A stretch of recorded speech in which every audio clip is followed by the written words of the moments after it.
आते हैं 15 तक बताया है, अब वीडियो चालू हो गया, मजाक नहीं। 16 में कहता है कि एक गुणोत्तर श्रेणी है 1 + 4 + 16 ... कितने पदों का योग, कितने पदों का योग है वो 5461, अर्थात A का मान 1, R का मान 4, नहीं कोई दिक्कत। और N का मान तो हमें निकालना है और SN दिया हुआ है 5461। और जो कहे उसी का फार्मूला, यानी SN का फार्मूला था हमने 3 को लिखाया, पर हमें SN निकालना कहाँ है, हमें तो निकालना क्या है, N निकालना है।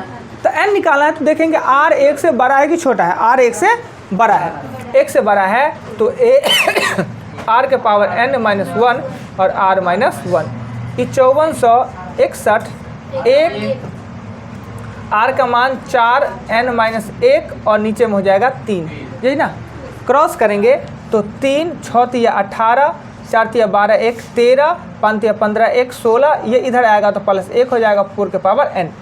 अगर ये 4 के आधार में है तो इसको भी 4 के आधार में तोड़िए, कैसे, तो 16 3 8 4, यही ना होगा, 16 3 8 4, कहीं गलती नहीं किए गुना में, 3 का 3 6 × 18 1 13, 5 × 15 1 16, ठीक है।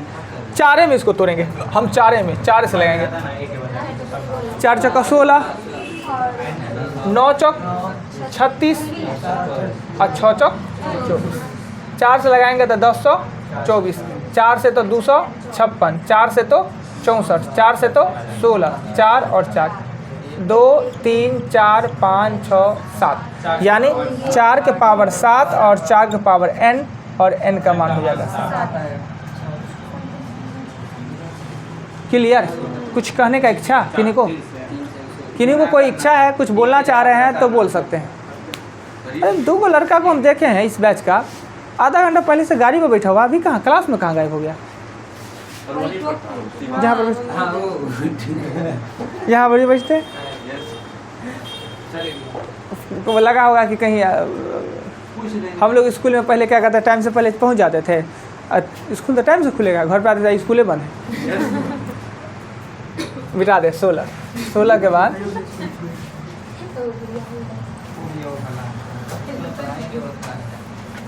16 के बाद क्वेश्चन आता है 17 नंबर क्वेश्चन में कहता है कि 1 - 1/3,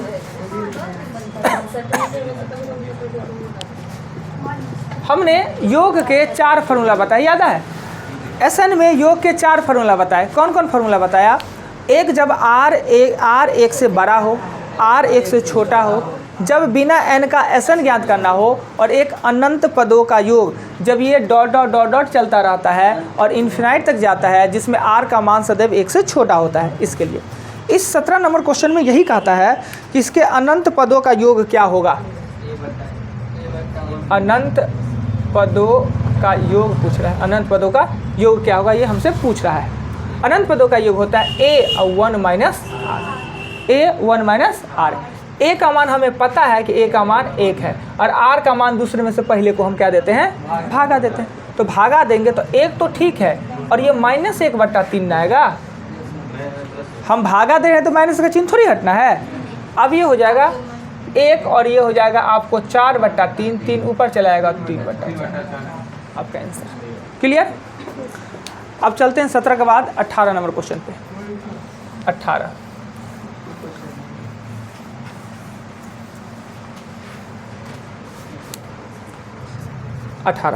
नंबर क्वेश्चन में कहता है क्या कि 2/5 प्लस 3 5 का स्क्वायर प्लस 2 5 का क्यूब प्लस 3 5 का होल ... इनफाइनाइट तक। क्या यह अनंत पदों का योग निकालने के लिए भी ना गुणोत्तर श्रेणी में होना अनिवार्य है, और अनंत पदों का योग गुणोत्तर श्रेणी का ही निकलता है जिसमें R का मान 1 से छोटा होता है। तो क्या इसे देखकर आपको पता चल रहा है कि गुणोत्तर श्रेणी है?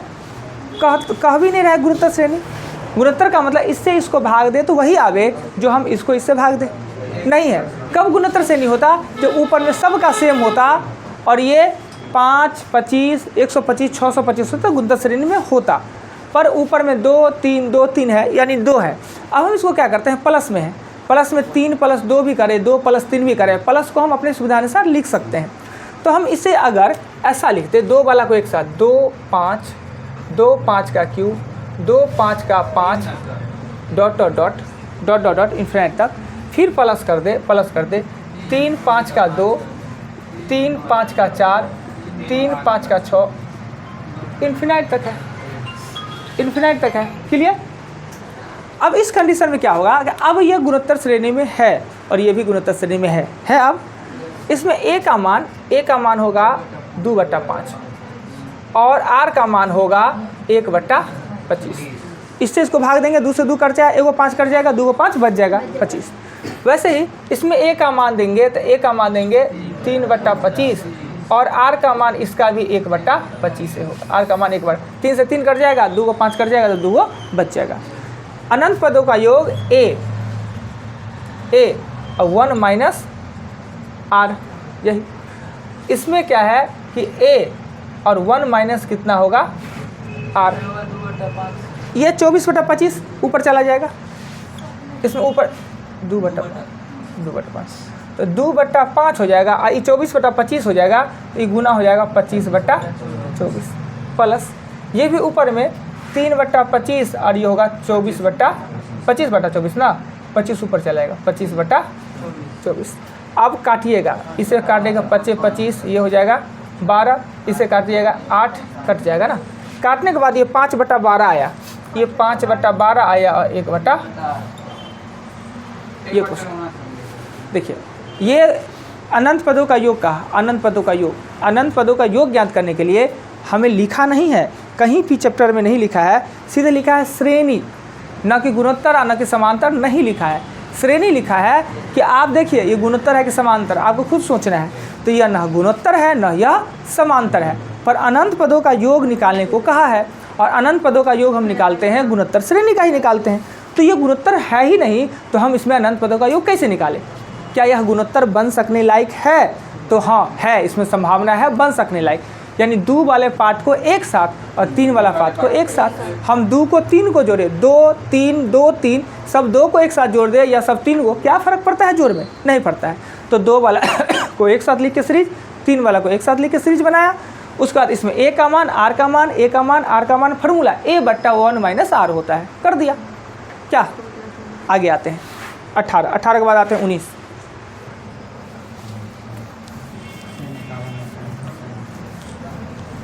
19 नंबर क्वेश्चन।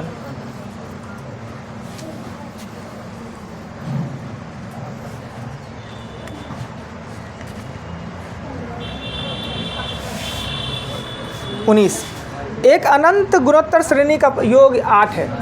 एक अनंत गुणोत्तर श्रेणी का योग कितना है? 8। अनंत श्रेणी है, कौन सा पता नहीं, पर उसका योग 8 है। तो हमने फार्मूला का साथ लिख दिया। कहा था इसका दूसरा पद, किसी का दूसरा पद ये होता है, किसी का दूसरा पद ये होता है। प्रथम पद ज्ञात करें, यदि इसका दूसरा पद ये है तो प्रथम पद ज्ञात करें। अब हम जानते हैं कि किसी भी गुणोत्तर श्रेणी का r 1 होता ही नहीं है और न 1 से बड़ा होता है 1 से छोटा। r हमेशा 1 से छोटा। इसको 2 खंड में अनंत तरीका से खंडित हो सकता है। इस कारण हम क्या कर सकते हैं, हमें ज्ञात करना क्या कहता है, सो देखिए। हमें कह रहा है कि प्रथम पद ज्ञात करना है, a ज्ञात करना है ना, a ज्ञात करना है तो r = a/2 लिख सकते हैं।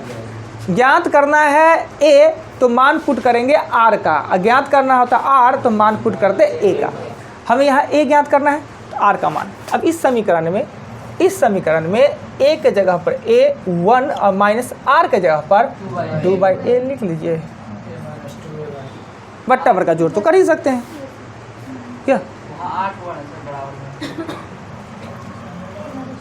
ये बात सही कहा आपने, ऑटोमेटिक a निकल जाएगा ना, कोई आपत्ति किन्हीं को कोई। एक नया चीज़ हमने बताया कि कोशिश हम लोग करते रहते हैं कि जो पूछता है क्वेश्चन उसका फार्मूला लिखते हैं, पर आप ये तरीका को बदलिए, जो दिया हुआ है उसका फार्मूला लिखिए, जो पूछ रहा है उसका नहीं, जो दिया है उसका फार्मूला।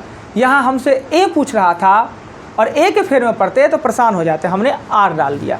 2 वो है, a पूछ रहा है तो r का मान डालिए और r पूछता तो a का मान डालिए, आसान हो जाता है। जहाँ यहाँ पूछ रहा है हमें ए, तो हमने आर का मान निकाल लिया और उसमें डाल दिया समीकरण में, 2 को समीकरण दिया है। चलिए बता दे 19 के बाद क्वेश्चन आता है 20 पे।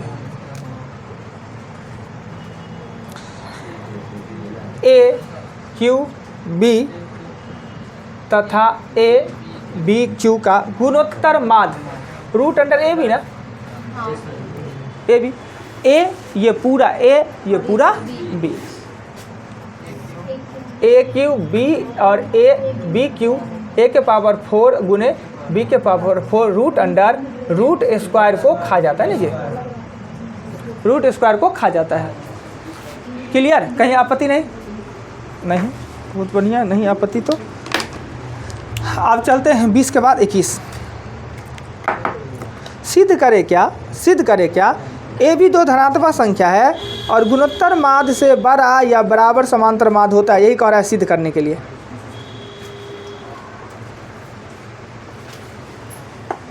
इस सिद्ध करने के लिए ये कह रहा है कि गुणा पुत्र होता है और जोड़ पिता होता है। इसलिए कह रहा है गुणोत्तर माध्य से बड़ा या बराबर प्लस होता है ना, समांतर माध्य। समांतर माध्य मतलब क्या? जोड़। और गुणोत्तर माध्य मतलब क्या? गुना। कभी कभी हमने आपको बताया है कि जोड़ से ही गुना की उत्पत्ति हुआ है। नहीं, कभी कभी होता है कि बाबू से बड़ हो जाता है बेटा लंबाई में खाली बड़ है क्या चीज़। तो वही इसमें कह रहा है क्वेश्चन। इससे मजाक में कहें, कुछ बात को आप जोड़ नहीं दीजिएगा, हम आपको समझ ठोस करने के लिए बोल दिए। क्वेश्चन 21 कहता है 2 धनात्मक संख्या ए बी है, ए बी धनात्मक संख्या है और कह रहा है कि समांतर माध्य है वो बड़ा या बराबर गुणोत्तर माध्य का। आपको सिद्ध करना है, यह सिद्ध करना है कि हमेशा गुणोत्तर माध्य से बड़ा ही या बराबर ही समांतर माध्य होगा। कैसे? हम ए बी के जगह पर कोई संख्या ले लेते हैं अपने मन से, 1 2 3 4 5 6 कुछ भी ले सकते हैं, पर हम लेंगे 1 और 4 या 9 ले लेते हैं संख्या। एगो ले लेते हैं 4, एगो लेते हैं 9। अब कहिए क्यों ले लिया 4 9? आगे रीजन बताते हैं। जब समांतर माध्य करेंगे तो समांतर माध्य a + b/2 और गुणोत्तर माध्य रूट अंडर ए बी, तो 4 और 9/2 यानी 13 6.5।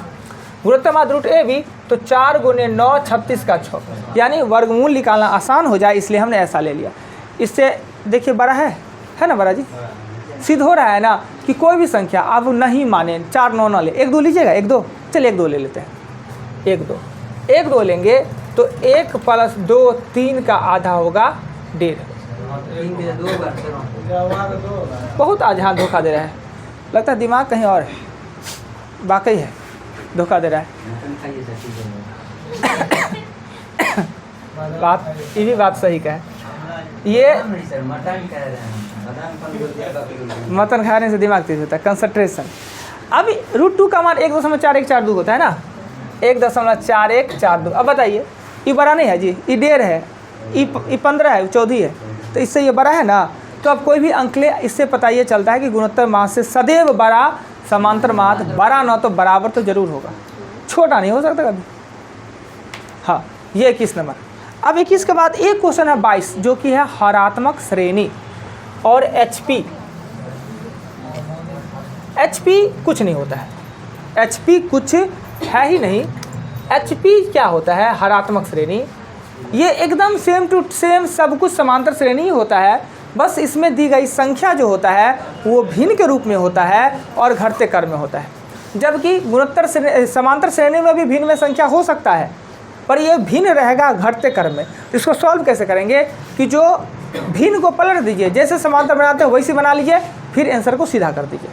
हरात्मक में सिर्फ क्या है कि रेसिप्रोकल कर दीजिए, नीचे को ऊपर, ऊपर के नीचे कर दीजिए, जैसे समांतर बनाते हैं बनाइए और फिर आंसर को पलट दीजिए, यही होता है हरात्मक। अब आते हैं 22 नंबर पे।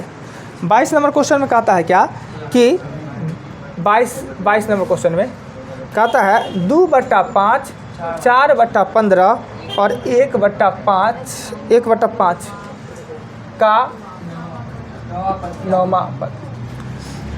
ये लिखेगा खुद, हरात्मक श्रेणी है लिखेगा, आपको पता करने का जरूरत नहीं है कि हरात्मक श्रेणी है, ये लिखेगा, यानी ये घटते क्रम में हरात्मक श्रेणी है। पलट दीजिए इसको, 5/2, 15/4 और 5/1 डॉट डॉट डॉट। ए का मान 5/2 और डी का मान निकालेंगे तो 15/4 में से 5/2 घटाएंगे तो हो जाएगा 15 में से 10 जाएगा तो 5/4, ये ना जी, ये 15 है वो 10 हो जाएगा 5/4। एन का मान हमको दिया हुआ है 9 और टी एन निकालना है a + n-1 डी।